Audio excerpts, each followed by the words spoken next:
आपके पास न्यूमेरिकल हो तो कैसा। So write out the question, साथ में लिख सकते हो, represent the cell, represent the cell in which the following reaction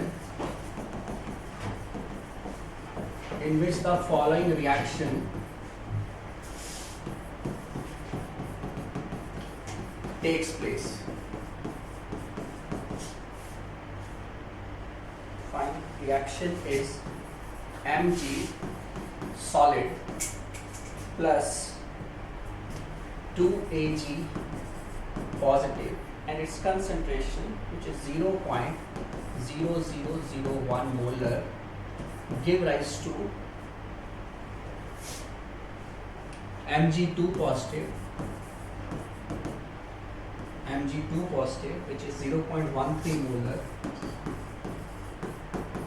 plus 2Ag solid.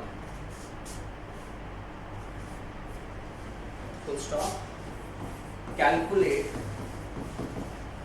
its E cell if E naught cell is, यहाँ पे E naught cell सीधा ही given है, E naught cell is 3.17 volt. ठीक है, fine. सबके ध्यान यहाँ पे, सबका ध्यान यहाँ पे। ये क्वेश्चन है, बोलते सबसे पहले तो रिप्रेजेंट करो, तो यहाँ से पता चल रहा है, पहले सेल रिएक्शन ही लिख लो, थोड़ा इजी हो जाएगा। ये सेल रिएक्शन क्या हो सकता है, मैग्नीशियम से मैग्नीशियम 2 पॉजिटिव मिल रहा है, तो मैग्नीशियम से मैग्नीशियम 2 पॉजिटिव मिल रहा है, ऑब्वियसली यहाँ पे 2 इलेक्ट्रॉन होंगे, ऑब्वियसली ऑक्सीडेशन हो रही है तो ये करेगा एनोड। और सिल्वर आयन से सिल्वर मिल रहा है, तो यहाँ पे 2Ag positive give rise to 2Ag, तो यहाँ पे दो पॉजिटिव है, यहाँ पे 2 पॉजिटिव है, तो यहाँ पे कितने इलेक्ट्रॉन हो जाएंगे, 2 इलेक्ट्रॉन। तो नेट इक्वेशन यही बन जाएगी, which is Mg plus 2Ag positive give rise to Mg2 positive plus 2Ag, ये नेट इक्वेशन बन जाएगी। ये क्लियर है सभी को? यहाँ से क्या पता चला बेटो, यहाँ से इंफॉर्मेशन मिली n की वैल्यू क्या है 2। Is that clear to all?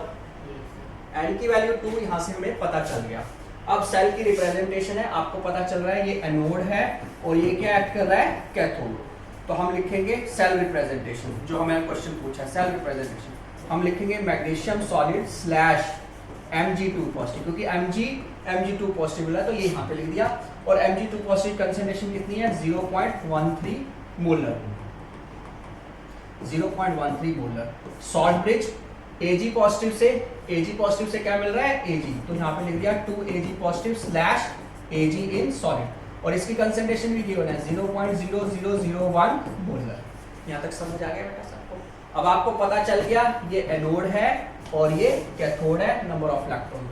तो आप सीधे फार्मूला अप्लाई करोगे, फार्मूला क्या है बेटा, E cell equal to, E cell किसके बराबर है, हाँ, E cell equal to E naught cell minus 0.059 divided by n की जगह मैं 2 लिख सकता हूं, क्योंकि यहाँ पे पता चल गया n की वैल्यू क्या है 2। Is that clear to? Log, अब यहाँ पे समझना है, लॉग प्रोडक्ट क्या है इस केस में, मैग्नीशियम आयन, तो यहाँ पे क्या आ जाएगा, मैग्नीशियम 2 पॉजिटिव की कंसंट्रेशन। रिएक्टेंट क्या है इसमें, सिल्वर आयन, तो यहाँ पे क्या आ जाएगा, Ag पॉजिटिव। लेकिन एक चीज ध्यान रखनी पड़ेगी, इसका कोएफिशिएंट क्या है 2, तो रेज टू पावर क्या हो जाएगा 2, ये बहुत इंपॉर्टेंट है। Is that clear to all? Fine. अब तो बहुत सिंपल है, E नॉट सेल की वैल्यू गिवन है, that is how much, that is 3.17, तो यहाँ पे लिख दिया 3.17 माइनस 0.0295, ठीक है फाइन। और ये चीज सॉल्व करनी है, ये लॉग, तो लॉग यहाँ पे अलग तरह से सॉल्व कर लो। Log magnesium ion is 0.13 divided by 10 की पावर -4 का स्क्वायर, ये इसको मैंने 10 टू पावर -4 कर दिया, इसका square. Is that clear too? तो it will be equal to log of 0.13 divided by 10 की पावर -8। बस ये लॉग सॉल्व करना है, ठीक है फाइन। आपको मैं इतना बता देता हूँ, log of 1.3 is 0.1130।